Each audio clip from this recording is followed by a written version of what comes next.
তুমি দেখবা বহু মেয়ের কমপ্লেন, আমার জামাই নামাজ পড়ে না, নেশা করে, আচ্ছা নেশাবাদ, আমার জামাই নামাজ পড়ে না, একটু ঝগড়া হইলে আজে বাজে গালিগালাজ করে, এক ওয়াক্ত নামাজ পড়ে না, জুমাও পড়ে না, সে কিছুতে কিছু হলে গায়ে হাত তোলে, সে আল্লাহকে ভয় পায় না, আমি কোরআন থেকে তাকে নসিব করি। আরে মনে হয় সে কোনো এক দিনদার কাউকে বিয়ে করে এখন কমপ্লেন দিচ্ছে না।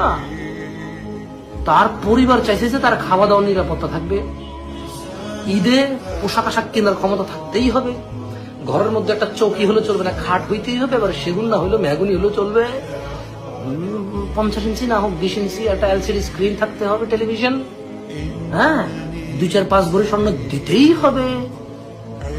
তারা ওগুলো সব পাইছে, এখন পোলা হলো বেদিন, এখন বলে যে দিন লাগবে। আরে ভাই, সে জন্ম থেকে তার এই 25 বছর বয়স পর্যন্ত আল্লাহ দ্রোহিতা সে বড় হয়েছে, তুমি এখন তার থেকে দিন কামনা করলে তার উপর অত্যাচার। এটা সে তো বিয়ের আগে যেমন এখনো তেমন, সে তো তার নিজেকে পরিবর্তন করে নাই, তুমি কেন তার পরিবর্তন চাচ্ছ? ওয়াই?